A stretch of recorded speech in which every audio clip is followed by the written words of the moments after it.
नमस्कार, आप देख रहे हैं एचएन न्यूज, जुनून सच दिखाने का। मैं हूं आपके साथ उन्नति भटनागर। बुलेटिन की शुरुआत बड़ी खबर के साथ। यमुना एक्सप्रेसवे पर बनाए जाएंगे 4 होल्डिंग पॉइंट। ट्रक, बस समेत वाहनों को होल्डिंग जोन में किया जाएगा खड़ा, जहां हाईवे किनारे वाहनों को खड़ा करने से रोका जाएगा। जोन से हादसों में कमी होगी तो गलत पार्किंग पर बड़ी कार्रवाई भी की जाएगी। तो ये बड़ी खबर आपको बता दें, यमुना एक्सप्रेसवे पर अब गाड़ियों को कहीं भी खड़ा करना महंगा पड़ सकता है। प्रशासन ने सड़क किनारे लगने वाले जाम और हादसों को रोकने के लिए 4 तय जगहों पर ही पार्किंग की व्यवस्था की है। अब इन 4 जगहों के अलावा कहीं भी गाड़ी खड़ी नहीं की।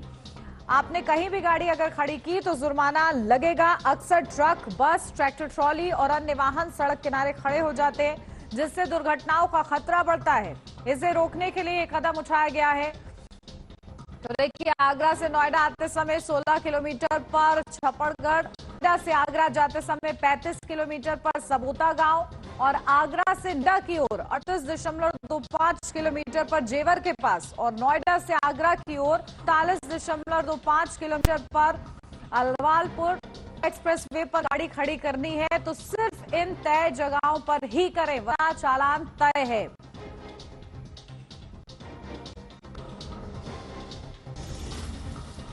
और चलिए इसी पर अपडेट लेते हैं। हमारे संवाददाता रमेश परिहार हमारे साथ जुड़ गए। रमेश, क्या कुछ अपडेट? देखिए किस तरीके से हादसों से बचने के लिए ये कोशिश की जा रही है, जिसमें 4 जगह निर्धारित की गई है, इसी में पार्किंग करनी होगी। किस तरीके से इसको इम्प्लीमेंट कराया जाएगा, क्या इसकी व्यवस्था?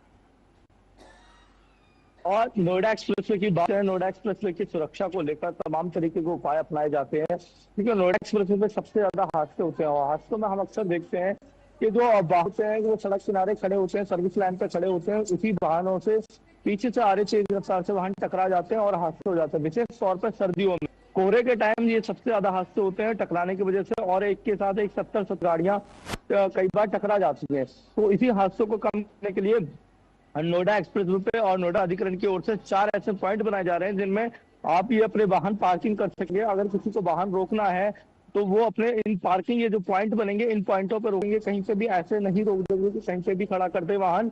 क्योंकि इस तरीके से वाहन खड़ा करने से, रोड के किनारे वाहन खड़ा करने से हादसे अक्सर होते हैं। हादसों को रोकने के लिए प्राधिकरण की ओर से ये पॉइंट बना रहे हैं। और पॉइंटों की बात करें तो 4 पॉइंट बनाए जा रहे हैं।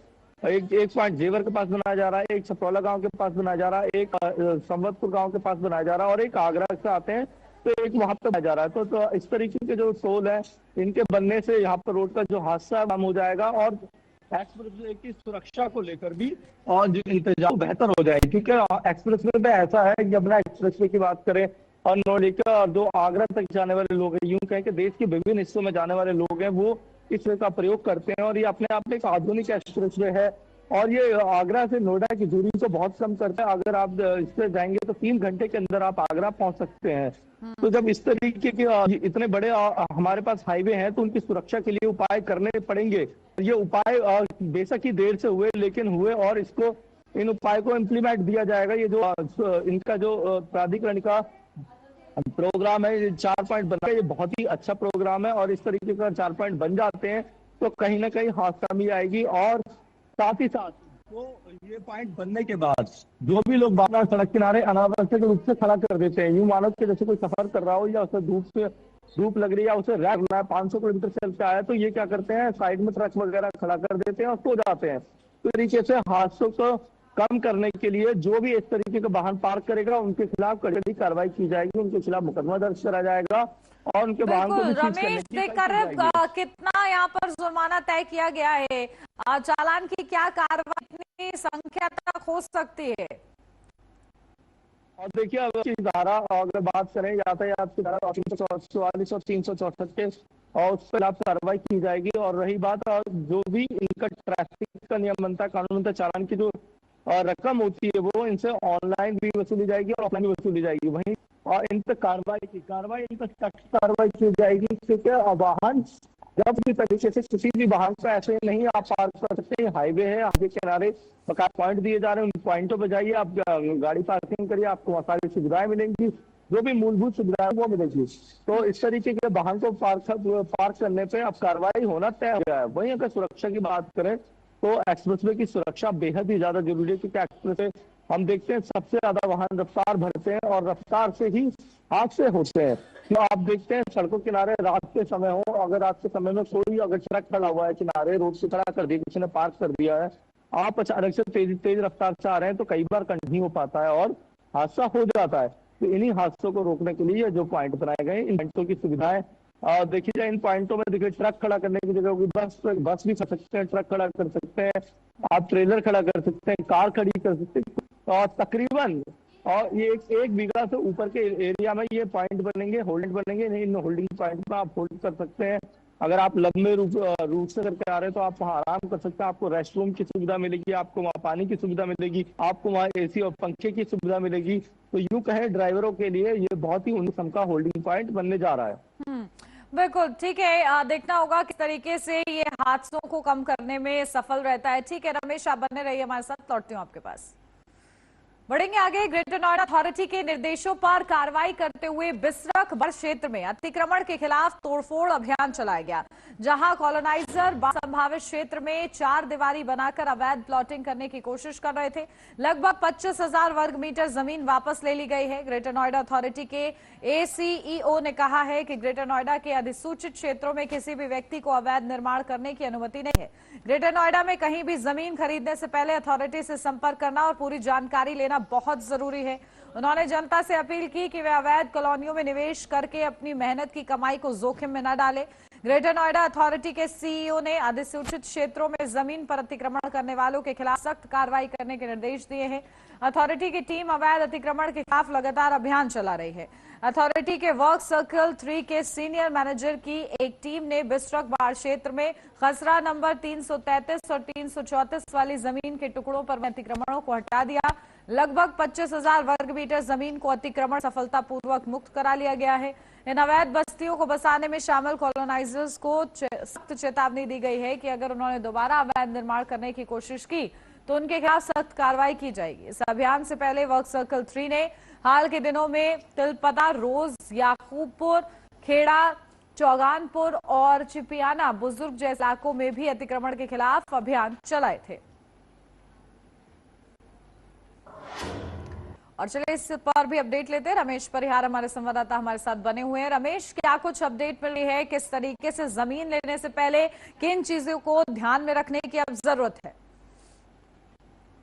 उन्नति नोएडा एक सपनों का शहर और यहाँ पे हर कोई अपना आशियाना बसाना चाहता है। जब आशियाना बसाने के चक्कर में लोग सस्ती जमीन खरीदने जाते हैं, जैसा कि नोएडा की हिंडन नदी किनारे डूब क्षेत्र, दोनों किनारे पे इस तरफ और उस तरफ दोनों किनारे पे जमीन का बड़े व्यापक तौर पर, और जो छोटे छोटे बिल्डर्स हैं, छोटे छोटे डीलर हैं, वो इन जमीनों को बेच रहे हैं और बात करें 10 से 15,000 रुपए प्रति गज के हिसाब से जमीन बेचते हैं और लोग लालच में इनके जाल में फंस जाते हैं। कल ऐसा ही हुआ कि हेबतपुर गांव में डूब क्षेत्र 25,000 वर्ग मीटर जमीन को अधिग्रहण किया गया था इनके द्वारा, उससे उनको मुक्त करवाया गया। कार्रवाई करते हुए प्राधिकरण के द्वारा इनको ध्वस्त कराया गया, बना लिए गए थे, वहां घर बना लिए गए थे, उनको तोड़ा गया और साथ ही साथ कार्रवाई करते हुए और इनके खिलाफ मुकदमा दर्ज करने की भी कार्रवाई तेज कर दी गई है।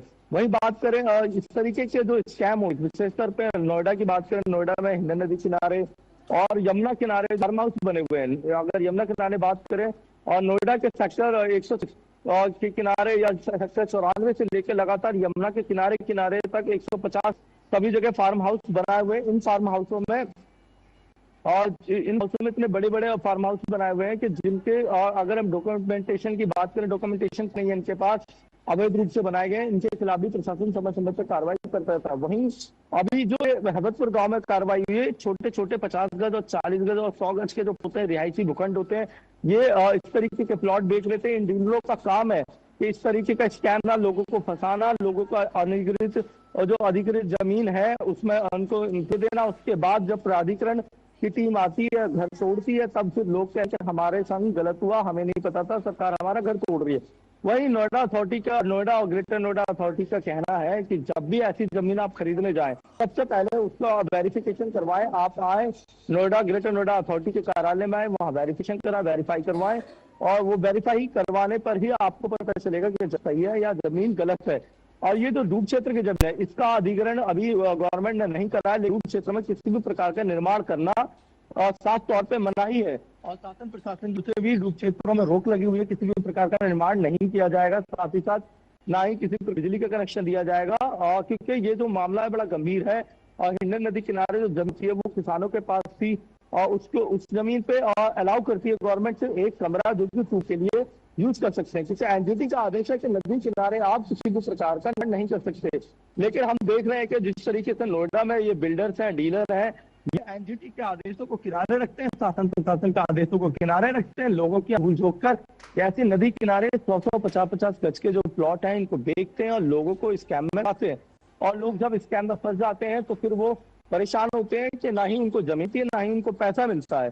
तो इसलिए और प्रशासन की ओर से, ग्रेटर नोएडा अथॉरिटी के और सीईओ रवि की ओर से कहा गया है कि ऐसे जो डीलर हैं, बिल्डर हैं, उनके खिलाफ चिन्हित करके कड़ी कार्रवाई की जाएगी। और वहीं बात करें सपनों के शहर की और नोएडा की बात करें, नोएडा में अगर आप हाई राइज में लेने जाते हैं और 1 BHK की बात करते हो तो 20 से 25 लाख रुपए में आपको 1 BHK घर मिलता है।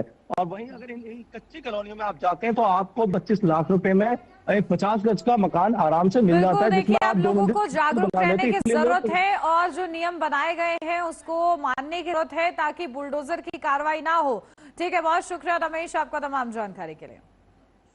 बढ़ेंगे आगे। मुजफ्फरनगर पुलिस को बड़ी सफलता हाथ लगी है, जहां पुलिस ने बसों में यात्रियों को निशाना बनाने वाले एक संगठित गिरोह का पुलिस ने पर्दाफाश किया है। मुजफ्फरनगर पुलिस की मीरापुर थाना टीम और एसओजी देहात ने संयुक्त कार्रवाई करते हुए मुठभेड़ के बाद गिरोह के सदस्यों को गिरफ्तार किया है।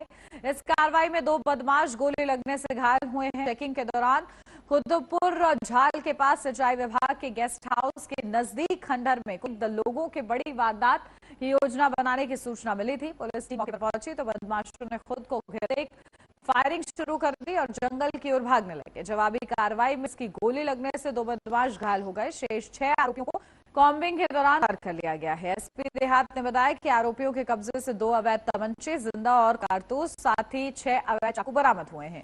पूछताछ में आरोपियों ने खुलासा किया कि बसों में सफर करने वाले यात्रियों के बैग और जेब काटकर नकदी और आभूषण चोरी करते थे।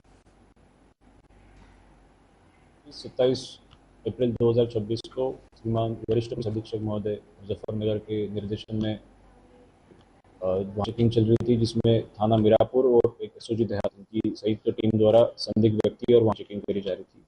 इसी दौरान जब मुखबिर द्वारा सूचना प्राप्त हुई कि कुछ लोग जो कुतुबपुर झाल है, सिंचाई विभाग के गेस्ट हाउस के यहाँ पे खंडर है, वहाँ पे चोरी करने की योजना बना रहे हैं। इसी दौरान जब पुलिस टीम वहाँ पे पहुंची तो ये जो बदमाश है इनके द्वारा पुलिस के ऊपर फायर करी गई। इसी दौरान जब पुलिस ने आत्मरक्षा फायरिंग करी तो इसमें 2 बदमाशों को गोली लगी और इसमें 6 लोग कॉम्बिंग ऑपरेशन के दौरान पकड़े गए। तो टोटल इसमें 8 लोग पकड़े गए, जिसमें 2 आरिफ और साजिद जो थाना लिसाड़ी गेट एक मेरठ का रहने वाला है, एक थाना पिलकुआ हापुड़ का रहने वाला है, 2 घायल हो गए। और 6 लोग जिसमें इकरामुद्दीन, मुजाहिद, शादाब, राशिद, अकील, जिशान, ऐसे टोटल 8 लोग इसमें पकड़े गए। पूछताछ के दौरान एक अन्य नाम सामने आया जिसका नाम है राकेश वर्मा। तो इसमें ये वांछित है और इसकी और अपडेट लेते हैं इस पर आदेश सैनी हमारे संवाददाता हमारे साथ जुड़ गए हैं। आदेश, क्या कुछ जानकारी, देखिए किस तरीके से पूरा गिरोह था, गिरफ्तारी हुई है मुठभेड़ के दौरान, बड़ी सफलता हाथ लगी है पुलिस के। देखिए बिल्कुल, मैं आपको बता दूं कि मुजफ्फरनगर पुलिस के हाथ बड़ी सफलता लगी है। मीरापुर पुलिस ने जो संगठित गिरोह के जो 8 सदस्य थे उनको जो है मुठभेड़ के दौरान 2 लोगों को गिरफ्तार किया है, घायल अवस्था में जिला अस्पताल में भर्ती कराया है। बाकी 6 लोगों को कॉम्बिंग के दौरान गिरफ्तार किया गया है। बताया जा रहा है कि जो बसों में जो यात्री होते थे, यात्रियों जो है ये लूटपाट करते थे, उनके जो सोने चांदी के जेवरात थे और नकदी थी उनको लूटपाट करते थे। ये लोग जो है मीरापुर थाना क्षेत्र के एक सिंचाई विभाग का जो बंगला बना हुआ था, जो मकान बना हुआ था, उसके अंदर बैठे हुए लूट की योजना बना रहे थे। तभी जो है पुलिस ने जो है घेराबंदी करते हुए इनकी धरपकड़ की है, जिसमें 2 लोग पुलिस की गोली लगने से घायल हुए हैं। बाकी लोगों को कॉम्बिंग के दौरान गिरफ्तार किया गया है। गिरफ्तार लोगों से तमंचा, कारतूस भी पुलिस द्वारा बरामद किया गया है। बताया जा रहा है कि दर्जन भर से भी ज्यादा मुकदमे इन लोगों पर कायम है और दिल्ली, गाजियाबाद और अन्य शहरों के, मेरठ जैसे शहरों के ये सभी जो है लोग रहने वाले हैं और काफी दिनों से जो है संगठित गिरोह चलाकर जो है इस तरह की घटनाओं को अंजाम दे रहे थे। जी बिल्कुल। और देखिए किस तरीके से दो बदमाश क्योंकि घायल भी हुए हैं, और क्या कुछ पुलिस की ओर से जानकारी इस संबंध में आदेश दी गई है कि ये गिरोह कब से सक्रिय था और भी क्या लोग इनके गिरोह में शामिल हैं? चालक होते हैं, बस चालकों की शिकायत काफी दिनों से मिल रही थी कि संगठित गिरोह एक जो है बसों में चढ़ करके लोगों से जो है जबरन जो है तमंचों की नोक पर जो है लूट का कार्य कर रहे हैं। तो उसी में जो है पुलिस काफी लंबे समय से लगी हुई थी। इसमें एक जो मेन अभियुक्त है वो अभी पुलिस की गिरफ्त से बाहर है, जिसका नाम राकेश बताया जा रहा है। वो पुलिस की गिरफ्त से बाहर है। पुलिस उसकी भी जो है अभी तलाश में लगी हुई है और जल्द ही गिरफ्तार करने का पुलिस उसको भी दावा कर रही है। जी ठीक है, बहुत शुक्रिया आदेश आप तमाम जानकारी के लिए। यार रुक छोटे से ब्रेक के लिए, जल्द हाजिर होते हैं।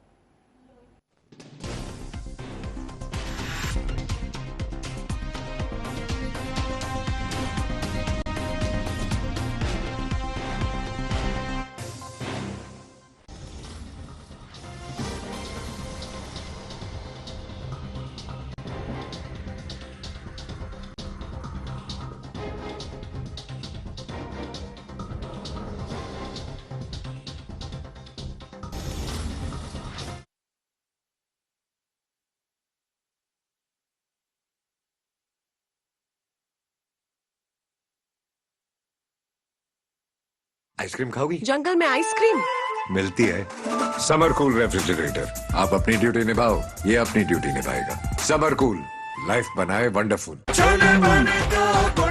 गोल्डी छोले मसाले, जहाँ जाए रिश्ते बनाए। गोल्डी लाए हैं फ्रेश लॉक टेक्नोलॉजी, जो रखे मसालों को हर समय फ्रेश।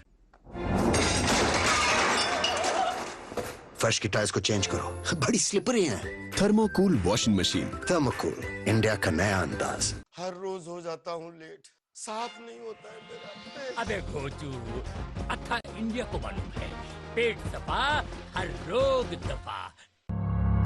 जब हर तरफ खबरों का शोर हो, जब सच और अफवाह में फर्क ना हो,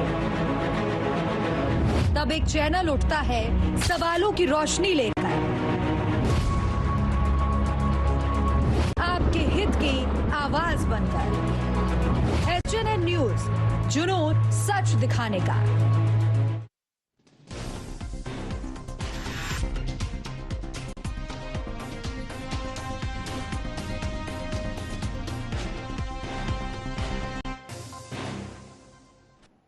ब्रेक के बाद स्वागत है आपका। बढ़ते हैं आगे। सोनभद्र पुलिस ने एक नाबालिग लड़की हत्याकांड का 2 घंटे के अंदर खुलासा कर दिया है। आरोपी दीपक कुमार को पुलिस मुठभेड़ के बाद गिरफ्तार किया गया है, जिसने पूछताछ में अपना अपराध स्वीकार कर लिया है। मेहरपुर थाना क्षेत्र में लगभग 12 वर्षीय एक नाबालिग का शव संदिग्ध अवस्था में बरामद हुआ था। परिजनों ने बताया कि लड़की अपनी नानी के घर ही रहती थी। रविवार शाम घर के करीब एक दुकान पर सामान लेने गई थी, लेकिन देर रात तक वापस नहीं लौटी। परिजनों ने रात भर उसकी तलाश की, लेकिन कोई सुराग नहीं मिला। सोमवार सुबह उसका शव घर से करीब 200 मीटर दूर खेत के मेड़ पर पड़ा मिला। बच्ची की मां ने तहरीर देकर दुष्कर्म के बाद बेटी की हत्या किए जाने का आरोप लगाया।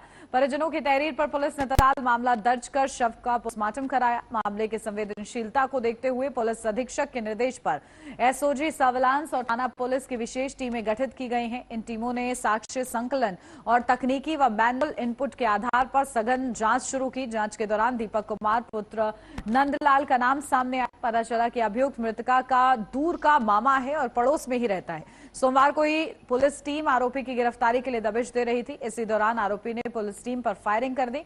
पुलिस ने आत्मरक्षा में जवाबी कार्रवाई करते हुए मुठभेड़ में आरोपी को गिरफ्तार कर लिया है।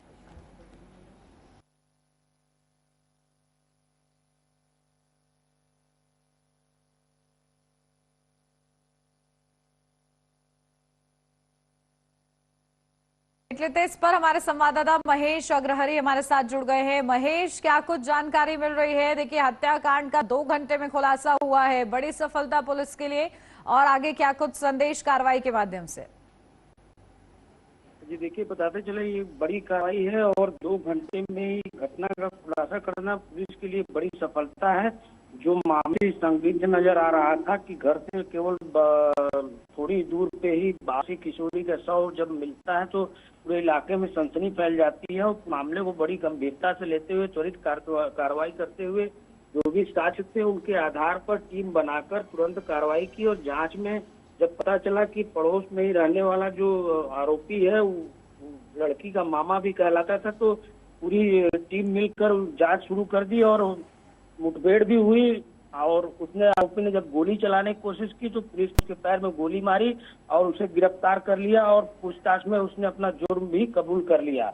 बहरहाल पुलिस को इस सफलता पर आसपास के जितने भी ग्रामीण हैं, जो भी लोग हैं, वो तारीफ ही कर रहे हैं और कहना है उनका कि इस तरीके की कार्रवाई से पुलिस पर लोगों का भरोसा भी बढ़ रहा है। और बताते चले कि जो भी घटना हुई है उसको लेकर पूरे इलाके में सनसनी फैल गई थी कि कैसे 12 वर्षीय किशोरी का शव घर से ही कुछ दूर पर अचानक मिल रहा है। तो क्राइम को देखते हुए पुलिस ने इसको बहुत गंभीरता से लिया था और आरोपी का 2 घंटे में ही खुलासा भी कर दिया था।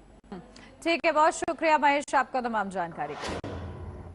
संभल से अब खबर है, जहां एक बड़े लोहा व्यापारी के प्रतिष्ठानों पर जीएसटी विभाग ने छापेमारी की है।